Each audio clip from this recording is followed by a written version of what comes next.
Hello friend, welcome to GST tutorial YouTube channel. Friends, हम लोग civics revision class का ये 62वां पार्ट देखेंगे, जो आपके टीजीटी, पीजीटी, जीआईसी प्रवक्ता परीक्षा सभी एग्जाम के लिए काफ़ी महत्वपूर्ण है। इसके पहले का सभी प्रैक्टिस सेट पार्ट आप लोग प्लेलिस्ट में देख सकते हैं, जो आपके एग्जाम के दृष्टि से सारे प्रैक्टिस सेट को तैयार किए गए हैं। तो इसमें बहुत सारे प्रश्न आपको मिलेंगे जो आपकी परीक्षा के दृष्टि से बहुत ही महत्वपूर्ण होंगे। तो वीडियो को अंत तक जरूर देखिएगा। अगर वीडियो अच्छा लगे तो चैनल को सब्सक्राइब कर लीजिएगा, लाइक कीजिएगा, दोस्तों में शेयर भी कर दीजिएगा, बेल आइकन पर प्रेस कर लीजिएगा ताकि आने वाले वीडियो का नोटिफिकेशन आप सभी को सबसे पहले मिल सके। तो प्रश्न को शुरू करते हैं। आज का पहला क्वेश्चन है, सीनेट के कुल सदस्यों की संख्या कितनी होती है? तो 100 होती है। ए ऑप्शन करेक्ट हो जाएगा। सीनेट जो है ये दुनिया का सबसे शक्तिशाली उच्च सदन है। सबसे शक्तिशाली उच्च सदन माना जाता है सीनेट को। ठीक है, चाहे यूनाइटेड किंगडम यानी इंग्लैंड का लॉर्ड सभा हो, या भारत का राज्यसभा हो, या जर्मनी में क्या कहते हैं उच्च सदन को? बुंदेसरैट। ठीक है, बुंदेसरैट ये जर्मनी का उच्च सदन माना जाता है। ठीक है, तो हर देश के उच्च सदन से सबसे शक्तिशाली माना जाता है सीनेट। ठीक है, वहाँ पे जो है 100 सदस्य होते हैं। सीनेट में जो है अमेरिका के प्रत्येक राज्य से जो है 2 सदस्य लिए जाते हैं। अमेरिका में अलास्का और हवाई सहित जो है 50 राज्य हैं वहाँ पे। तो कुल मिलाकर कुल सदस्यों की, सीनेट सदस्यों की संख्या कितनी हो जाएगी? 100 हो जाएगी। तो यहाँ पे ए ऑप्शन आपका सही हो जाएगा। अगला क्वेश्चन है, फ्रांस की व्यवस्थापिका का निचला सदन कौन सा है? निचला सदन तो chamber of deputies, D option correct हो जाएगा। फ्रांस की व्यवस्थापिका का निचला सदन जो है चैम्बर ऑफ डेप्यूटीज है। इसके सदस्य को डेप्यूटी कहते हैं। ठीक है, डेप्यूटी कहते हैं। और सीनेट का संबंध अमेरिका की चुनाव प्रणाली से संबंधित है। आप लोग जाने अभी पढ़े हैं पहला क्वेश्चन। हाउस ऑफ लॉर्ड्स ये जो है ये इंग्लैंड के सदन से संबंधित है। ठीक है, तो आप लोग यहाँ इस प्रश्न के अनुसार डी ऑप्शन करेक्ट हो जाएगा। अगला क्वेश्चन है, निम्न में से कौन सा एक दबाव समूह की विशेषता नहीं है? तो दबाव समूह की विशेषता चुनाव में सहभागी होना, यही उसका विशेषता नहीं है। ठीक है, चुनाव में सहभागी होना दबाव समूह की विशेषता नहीं है। दबाव समूह की विशेषताओं में होता है लॉबिंग हित, ठीक है, संभारण हित, और आपका राजनीतिक नेताओं को प्रभावित करना, ये सभी उसमें जो है सम्मिलित होते हैं। एक व्यक्ति कई दबाव समूहों का सदस्य हो सकता है, जबकि एक व्यक्ति केवल एक ही दल का सदस्य हो सकता है। और दबाव समूह का मुख्य कार्य है सत्ता दल पर किसी कार्य को पूरा करने के लिए जो है दबाव डालना होता है। तो यहाँ पे डी ऑप्शन आपका करेक्ट हो जाएगा। अगला क्वेश्चन है, अंतर्राष्ट्रीय संबंधों में संतुलन या स्थिरता को निश्चित तत्व के रूप में शक्ति संतुलन का वर्णन किसने किया था? तो ये किया था जॉर्ज श्वार्ज़ेनबर्गर। ठीक है, जॉर्ज श्वार्ज़ेनबर्गर। अंतर्राष्ट्रीय संबंधों में संतुलन या स्थिरता के निश्चित तत्व के रूप में जो है संतुलन का वर्णन सर्वप्रथम जो है जॉर्ज श्वार्ज़ेनबर्गर ने अपनी पुस्तक में किया था। और क्विसी राइट, यंजे स्पाइकमैन हुए और लॉर्ड कास्लेरो का योगदान जो है अंतर्राष्ट्रीय संबंधों की स्थिरता से ये नहीं था। ठीक है, तो यहाँ पे बी ऑप्शन करेक्ट हो जाएगा। अगला क्वेश्चन है, सत्ता के लगभग बराबर वितरण के रूप में शक्ति का संतुलन शब्द का उपयोग किसने किया था? तो ये किया था मॉर्गनथाउ ने। ठीक है, बी ऑप्शन करेक्ट हो जाएगा। सत्ता के लगभग बराबर वितरण के रूप में शक्ति का संतुलन शब्द का उपयोग जो है मॉर्गनथाउ ने किया था।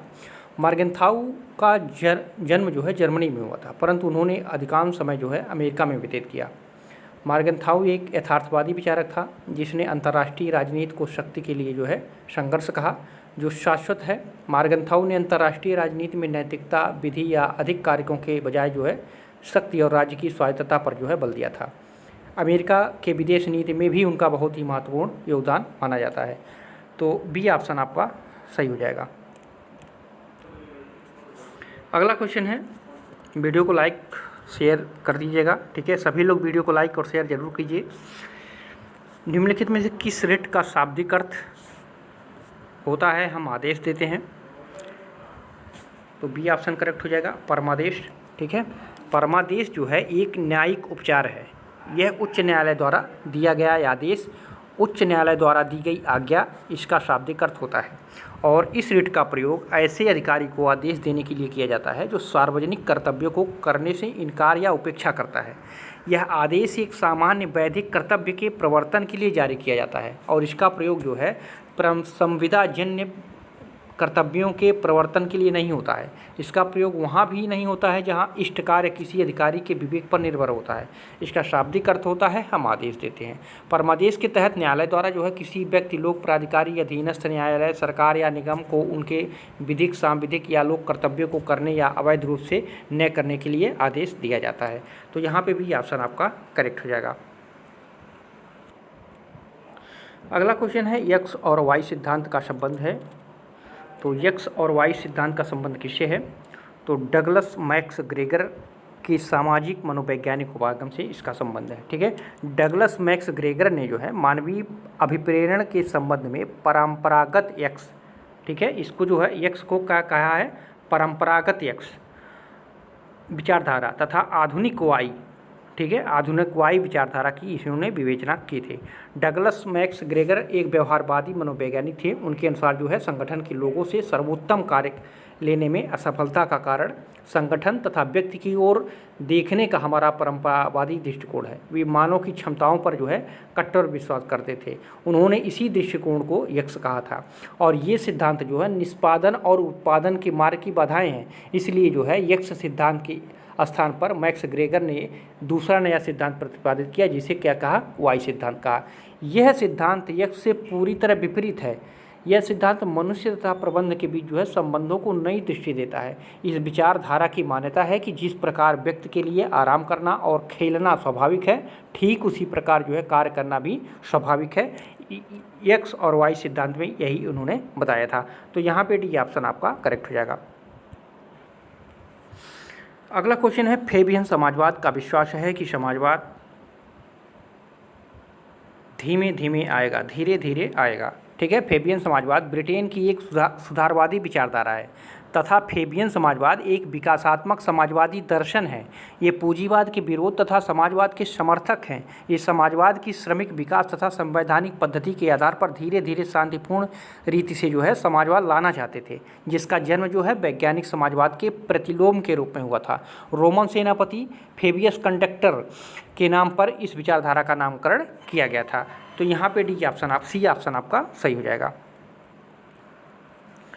अगला क्वेश्चन है हेनरी डेविड थोरो का विश्वास था कि क्या विश्वास था? अंतरात्मा के आदेश राज्य के आदेश से ऊपर है। उनका यही विश्वास था। हेनरी डेविड थोरो का विश्वास था कि अंतरात्मा के आदेश राज्य के आदेश से ऊपर है। हेनरी डेविड थोरो एक अमेरिकी ट्रांससीडेंटलिस्ट, प्राकृतवादी और राजनीतिक कार्यकर्ता थे। ठीक है, ट्रांससीडेंटलिस्ट, ठीक है, प्रकृतिवादी और राजनीतिक कार्यकर्ता थे जो अपने निबंध सिविल असहयोग, इनका एक पुस्तक भी पूछा जाता है। ठीक है, उनकी एक निबंध थी सिविल असहयोग, इसको भी पूछा गया है, इसको याद रखिएगा। सिविल असहयोग किसकी पुस्तक है? उनका निबंध है ये, तो इन्हीं का है। और वांडेन उपन्यास, एक उनका उपन्यास भी था, वांडेन उपन्यास, इसको भी याद रखिएगा।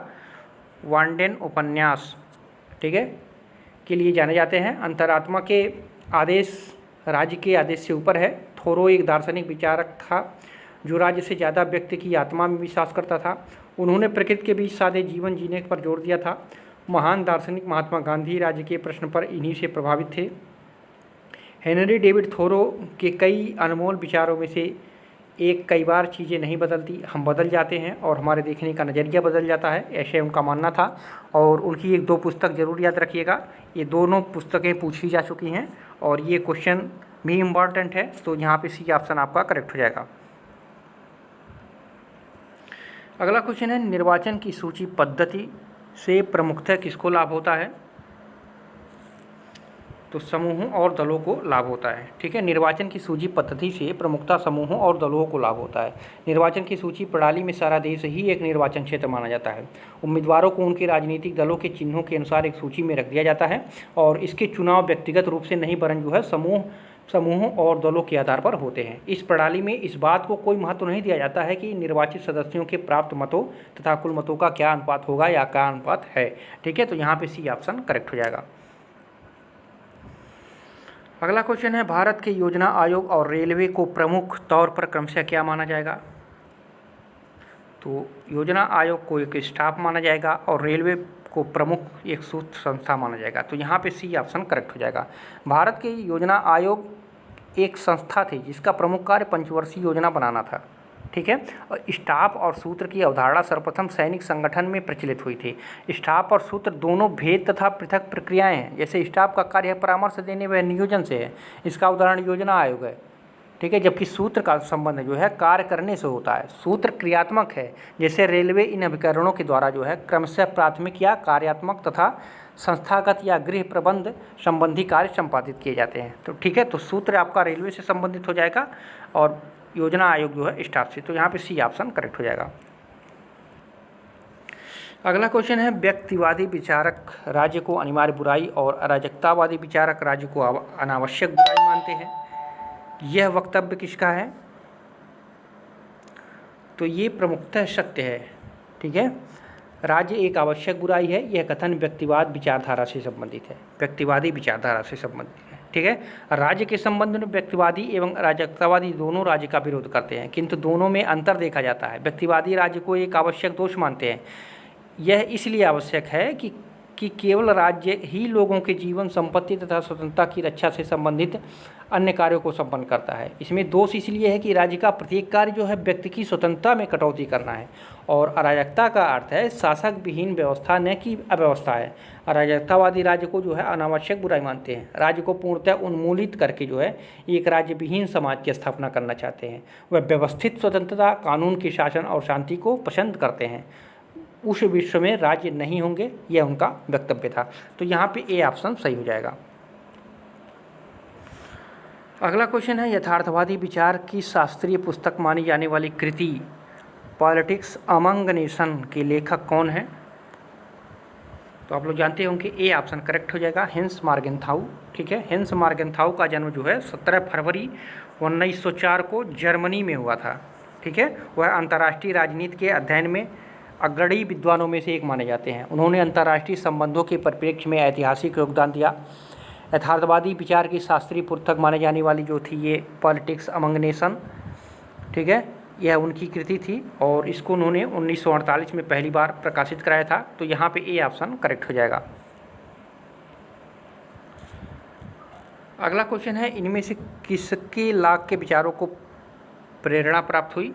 इनमें से किसके लाख के विचारों को प्रेरणा प्राप्त हुई थी? तो सही उत्तर हो जाएगा आपका जो 1688 का स्वर्णिम क्रांति था, उससे जो है प्रेरणा प्राप्त हुई थी। 17वीं शताब्दी के प्रसिद्ध अंग्रेज विचारक जॉन लॉक को उदारवाद का जनक माना जाता है। लॉक ने जो है राज्य शक्ति की दैवी अधिकार सिद्धांत का भी खंडन किया था। इस सिद्धांत का प्रभाव जो है इंग्लैंड में जो 1688 ईस्वी में पड़ा, जिससे वहाँ की जनता ने वहाँ के शासक जेम्स द्वितीय को सिंहासन से अपदस्थ किया और बिना रक्त बहाए एक संसदीय शासन की स्थापना की, जिसे 1688 की रक्तहीन क्रांति कहा जाता है। ठीक है, और लॉक के विद्रोह करने की स्वाधीनता के अधिकार का लॉक ने समर्थन किया, जो अमेरिका, भारत तथा अन्य उपनिवेशों के स्वतंत्रता संग्राम का प्रेरक रहा। ठीक है, तो यहाँ पे डी ऑप्शन करेक्ट हो जाएगा। इम्पॉर्टेंट है, ये इस प्रश्न को कई बार पूछा जा चुका है। अगला क्वेश्चन है, सामान्य अर्थ में शीत युद्ध की वैचारिक और भौगोलिक धुरी क्या है? वैचारिक और भौगोलिक धुरी क्या है? तो वो है पूंजीवाद बनाम साम्यवाद, जिसे हम पश्चिम बनाम पूर्व कहते हैं। ठीक है, तो डी ऑप्शन करेक्ट हो जाएगा। द्वितीय विश्व युद्ध के बाद के समय में जो है संयुक्त राज्य अमेरिका और सोवियत रूस के बीच उत्पन्न तनाव की स्थिति को शीत युद्ध के नाम से जाना जाता है, आप लोग जानते होंगे। और द्वितीय विश्व युद्ध के बाद विश्व में दो महाशक्तियां उभर के सामने आई थी। एक पश्चिम का देश संयुक्त राज्य अमेरिका जो पूंजीवाद का समर्थक था, और दूसरा जो था पूर्व का देश जो सोवियत संघ। ठीक है, जो साम्यवाद का समर्थक करता था। वस्तुतः ये वास्तविक युद्ध तो नहीं था, अपितु युद्ध का वातावरण था। सन 1991 में जो है सोवियत रूस के विघटन से उसकी शक्ति कम हो गई तथा शीत युद्ध जो है समाप्त हो गई थी। तो वही कहा जाता है वैचारिक और भौगोलिक धुरी क्या थी, तो पश्चिमी बनाम पूर्व थी। ठीक है, तो यहाँ पे डी ऑप्शन करेक्ट हो जाएगा।